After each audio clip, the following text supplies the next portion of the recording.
आज आमच्यासाठी म्हणजे भारतीय जनता पक्षासाठी अतिशय महत्त्वाचा दिवस आहे, आनंदाचा दिवस आहे, उत्साहाचा दिवस आहे। तब्बल 27 वर्षानंतर आज दिल्लीमध्ये मुख्यमंत्रीपदी भारतीय जनता पक्षाचे प्रतिनिधी आमदार त्या ठिकाणी बसणार आहेत। मुख्यमंत्री आमचा होणार आहे। 27 वर्ष झाले या दिल्लीच्या मुख्यमंत्रीपदापासून आम्ही दूर होतो, लांब राहिलो होतो। पण जनतेने आता आम्हाला स्पष्ट कौल दिला आहे। आकडा थोड्या वेळात आपल्या समोर येईल, 41 येतो का 42 येतो, पण 40च्या वर संख्या 70 पैकी ही आता BJPची त्या ठिकाणी झालेली आहे। आणि म्हणून संपूर्ण देशात, कारण दिल्ली ही आमची राजधानी आहे, राजकारणाचं मुख्य केंद्र आहे, आणि म्हणून संपूर्ण देशामध्ये भाजपच्या कार्यकर्त्यांमध्ये एक नवचैतन्य आलेलं आहे, आनंदाचा उत्साहाची लाट आलेली आहे। आणि म्हणून खरंच दिल्लीकरांचं, सर्व मतदारांचं मी मनापासून अभिनंदन करतो आणि आभारही मानतो। काँग्रेसला भोपळा सुद्धा फोडता आलेला नाही, काँग्रेसने पुरी तयारी नाही केली। काँग्रेसची अवस्था अतिशय दयनीय आहे। काँग्रेसला 70 पैकी एक सुद्धा जागा त्या ठिकाणी मिळालेली नाही, एक सुद्धा जागा मिळालेली नाही। इतकी दयनीय अवस्था काँग्रेसची मला वाटतं। आणि सगळ्याच ठिकाणी बघा, आपण प्रत्येक राज्यामध्ये अगदी मोजके 2-4 राज्य सोडले तर काँग्रेस देशामध्ये कुठेही राहिलेली नाही। आता ती अस्ताकडे चाललेली आहे। काँग्रेसचा शेवट होत चाललेला आहे मला असं वाटतं आहे। आणि त्यांचं नेतृत्व ते बदलायला तयार नाहीत। अतिशय मी म्हणेल की दिशाहीन भरकटलेल्या जहाजासारखी काँग्रेसची अवस्था झालेली आहे। आणि त्याचे परिणाम या सगळ्या मतदारातून आज आपल्याला दिसत आहेत। नाशिकच्या पालकमंत्री पदावरून त्यांनी नाव न घेता वक्तव्य केलेलं आहे की आवरटपणा जो चाललेला आहे तो थांबवावा, विकासावर बोलावं। हे बघा, त्यांना अधिकार आहे का आवरटपणावर बोलण्याचा? त्यांचा आवरटपणा जोरात आलेला आहे ना, भोगतायत ना त्याचे सगळे, रॉयल्टीमध्ये भोगतायत, पुण्याच्या केसमध्ये भोगतायत, सगळ्या जेलवाऱ्या झालेल्या आहेत, चाललेलं आहे। त्यामुळे त्यांनी काय बोलावं असं आवरटपणा? मला वाटतं त्यांनाही बोलण्याचा अधिकार नाही आहे।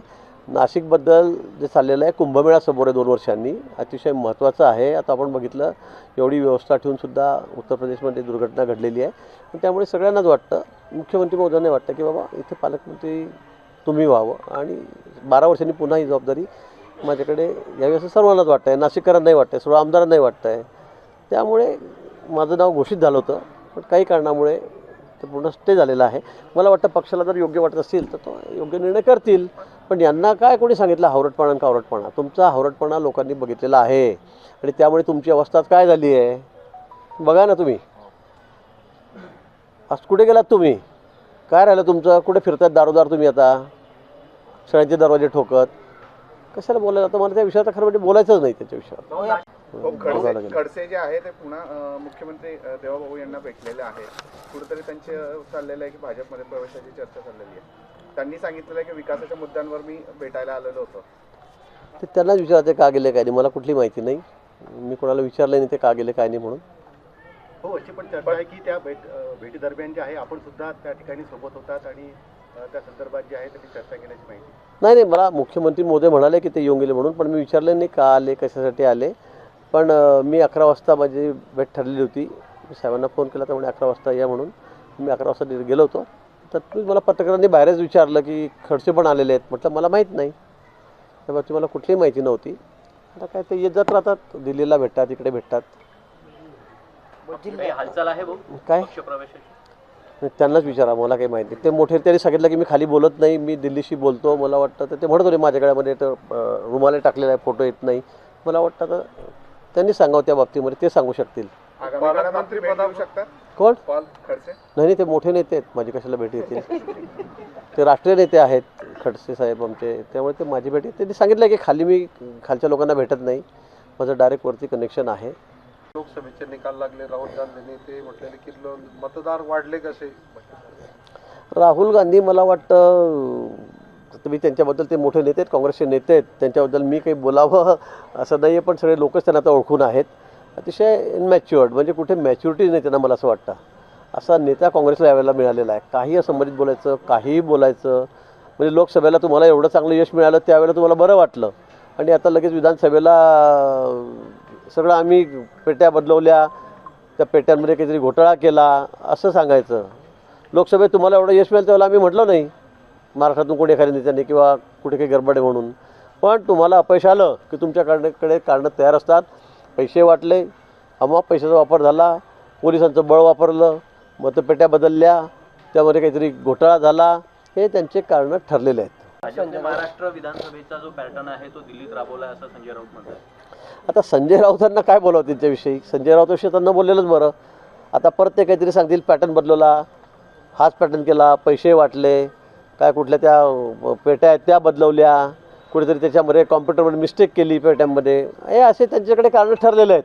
त्यामुळे संजय राऊत तर काय ते सगळे ते बडबड बहादर आहेत, त्यांना दररोज काही ना काही बोलावं लागतं म्हणून ते काहीतरी बोलत असतात, असंबंधित बोलत असतात. राऊत म्हणतात की प्रधानमंत्री, गृहमंत्री, मुख्यमंत्री हे सगळे दिल्लीमध्ये जाऊन बसले होते, पैशांच्या थैला घेऊन ते बसले आणि त्यांनी मला वाटतं संजय राऊतांना न बोललेलं बरं. काय उगाच काहीतरी फालतू, काय त्या माणसाला काही काम नाही, सकाळ झाली की काहीतरी वाह्यातसारखं बोलायचं, फालतू बडबड करायची. आता त्यांच्याकडे कोणी गांभीर्याने त्यांना घेते नाही, त्यांचं कोणी ऐकायचंही नाही. आणि त्यांच्यामुळे आज शिवसेनेची जी दयनीय अवस्था झालेली आहे की आता काँग्रेसचे म्हणजे शिवसेनेचे खासदार जे आहेत उबाठाचे, ते सुद्धा तर त्याच्याकडे राहायला तयार नाहीत आणि त्यांचं ऐकून घ्यायला कोणी तयार नाही. त्याचे लोक त्यांना कळालेलं आहे की या माणसामुळे आपली पूर्ण वाट लागलेली आहे. येत्या महापालिकेमध्ये सुद्धा आपल्याला कुठेही स्थान राहणार नाही आणि एकट्या माणसाला कंटाळून सगळी उबाठा आता इकडे तिकडे कुठे बघा तुम्ही त्यांची काय अवस्था होते, सैरभैर झालेली आहे. दिल्लीत अमित काँग्रेस आणि शहा आपची, फडणवीसांना दिल्लीमध्ये काम करून- काँग्रेस आणि आपची जर मिलन असतं तर कदाचित हे चित्र वेगळं असतं. काही फरक पडला असता फारसा, कुठे काय फरक आहे? एवढा फरक नाहीच आहे. आपण मताची टक्के जर बघितले 1-2 टक्के, पण असं नसतं, असं कधी नसतं राजकारणामध्ये की त्यांची युती झाली असते म्हणून सगळे मतं तिकडे गेले असते, सगळे एकत्र झाले असं असं कधी राजकारणामध्ये जर तर कधी नसतं. जी समोर वस्तुस्थिती आहे, परिस्थिती आहे, त्याला सुद्धा सगळे मतदान होत असतं. तसं जरी झालं असतं तरी अजून आमची टक्केवारी वाढली असती, मी असं म्हणेन. अजून आमची टक्केवारी वाढली असतील, 1-2 टक्के वाढली असती, असं नाही आहे. शरद पवार तुरुंगात जाणार अशी देखील अनेक ठिकाणी बोललं जात आहे. त्यामुळे कदाचित ते नेते सोडून जात आहेत का शरद पवारांना असं वाटतं? नाही, मी कुठे काही असं ऐकलेलं नाही. माझ्या ऐकवात अशी कुठली गोष्ट नाही आहे आणि मी ते मोठे नेते मी त्याच्याबद्दल तुरुंगात जावं का ना जावं हे बोलणं आहेत का मी एवढा मोठा नाही. तो आपण जयंत फडणवीस यांना पाटील, नितीन गडकरी यांच्याशी भेट झाली त्यांची, ते भाजपमध्ये येण्याची चर्चा आहे. आता अनेक लोकांना असं वाटतं मी भाजपत आलं पाहिजे, कारण पुढचे 5 वर्ष त्यांना काही दिसत नाही आहे, सगळा अंधकार दिसतोय. समोरच्या पक्षांची अवस्था काय तुम्हाला माहिती आहे, शरद पवार साहेबांच्या पार्टीची अवस्था काय आज, उबाठाची अवस्था काय, काँग्रेसची अवस्था आज काय. आणि म्हणून मुख्य प्रवाहात आपण यावं, मोदींच्या नेतृत्वाखाली या ठिकाणी काम करावं, देवेंद्रच्या नेतृत्वाखाली महाराष्ट्रामध्ये काम करावं असं सगळ्यांना वाटतं आहे आणि त्यामुळे ते सगळ्यांच्या भेटीगाठी घेत आहेत, ते साहजिक आहे. नाशिकच्या पालकमंत्री पदावरून त्यांनी नाव न घेता वक्तव्य केलेलं आहे की आवरटपणा जो चाललेला आहे तो थांबवावा, विकासावर बोलावं. हे बघा, त्यांना अधिकार आहे का आवरटपणावर बोलण्याचा? त्यांचा आवरटपणा जोरात आलेला आहे ना, भोगतायत ना त्याचे सगळे, रॉयल्टीमध्ये भोगतायत, पुण्याच्या केसमध्ये भोगतायत, सगळ्या जेलवाऱ्या झालेल्या आहेत, चाललेलं आहे. त्यामुळे त्यांनी काय बोलावं असं आवरटपणा? मला वाटतं त्यांनाही बोलण्याचा अधिकार नाही आहे.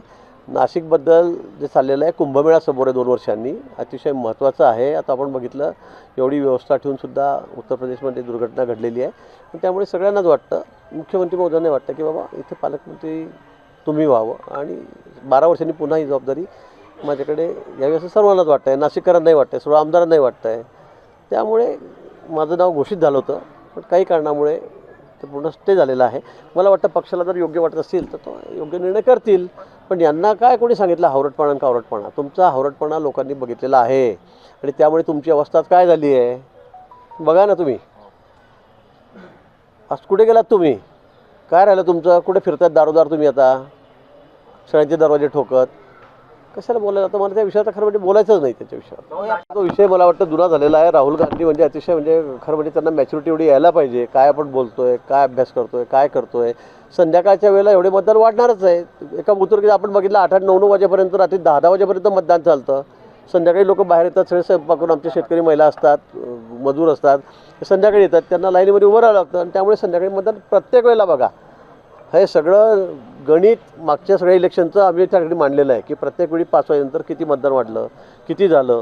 लोक लाईनीमध्ये उभे असतात, त्यामुळे साहजिक आहे 2-4% मतदान सहज त्यावेळेला वाढतं, सहज वाढतं, प्रत्येक वेळी वाढतं. आपणही बघतो, सगळे साक्षीदार आहात. त्यामुळे राहुल गांधींना या गोष्टीची कल्पना नाही.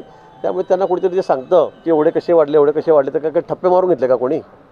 का तिथे बट्टे दाबून घेतले का? मला वाटतं असंबंधित तेही बोलत असतात.